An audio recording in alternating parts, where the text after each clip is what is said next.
Imagine standing on the windswept cliffs of Dover in the summer of 1588. The air is thick with salt, tension, and terror.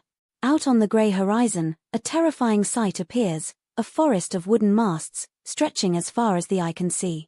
130 Spanish ships. 30,000 men. The unstoppable war machine of King Philip II. This is the Spanish Armada. In our timeline, a sudden, violent gale hailed by the English as the Protestant wind battered the Spanish fleet, scattering their ships into the treacherous North Sea. It was a miracle that saved England, humiliated Spain, and set the stage for the rise of the British Empire. But what if the wind never changed? Picture the clouds parting. The sea remains calm. The English ships, small and outmatched, are pushed aside. The Armada anchors off the coast of Kent, and the real nightmare begins. First, the landing. The Duke of Parma, the most ruthless military commander of the age, leads 20,000 battle-hardened Spanish veterans onto English soil. These are not raw recruits, they are the feared Spanish tercios, men who have spent decades crushing rebellions in Europe. Against them stands a hastily assembled militia of English farmers and shopkeepers. Queen Elizabeth I delivers her famous speech at Tilbury, promising to live or die amongst her subjects, but courage cannot stop Spanish steel. The English defensive lines crumble. Within weeks, the Spanish army marches into London. Picture the scene, the red and yellow banners of Catholic Spain unfurled over the Tower of London.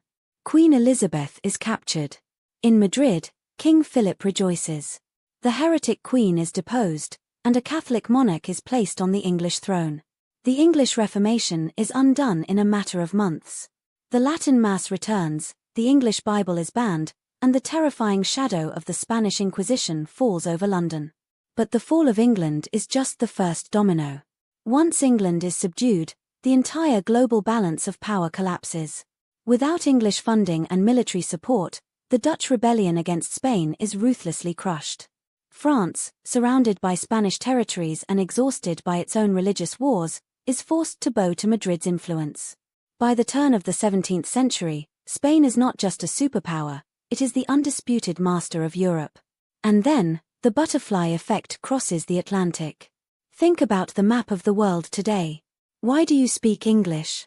Why is global culture dominated by Anglo-Saxon traditions? It all traces back to this single pivotal moment. In our timeline, the defeat of the Armada cleared the way for English colonization. It led to Jamestown in 1607. It led to the Mayflower landing at Plymouth Rock in 1620. It created the 13 colonies that would eventually become the United States. But in this alternate reality, none of that ever happens. With England under Spanish control, there are no English colonies in North America. No Roanoke.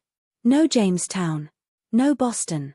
Instead, Spanish conquistadors and Catholic missionaries push north from Florida and Mexico, unchallenged. They map the Chesapeake Bay, they explore the Hudson River, and they establish missions along the coast of New England. Imagine a map of North America where New York is called San Martin. Where Boston is a quiet outpost named after a Catholic saint. Where the vast Great Plains are claimed not by French fur trappers or English pioneers, but by Spanish rancheros. From the frozen wilds of Canada to the southern tip of Patagonia, the entire Western Hemisphere becomes a unified, Spanish-speaking, Catholic empire. The wealth flowing back to Madrid is unimaginable. The gold of Peru and the silver of Mexico are now joined by the timber, fur, and tobacco of the north.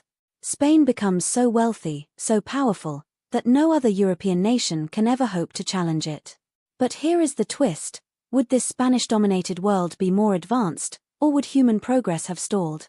In our timeline, the rise of England and the Dutch Republic fostered a new era of scientific inquiry, free market capitalism, and parliamentary democracy. The Industrial Revolution began in Britain because of its unique social and political freedom. Under the absolute, highly centralized rule of the Spanish crown, backed by the conservative religious grip of the Inquisition, that spark of innovation might have been smothered. Free thought would be viewed as heresy. Scientific discoveries that challenged church doctrine would be suppressed. The Industrial Revolution might have been delayed by centuries, or perhaps, it would never have happened at all.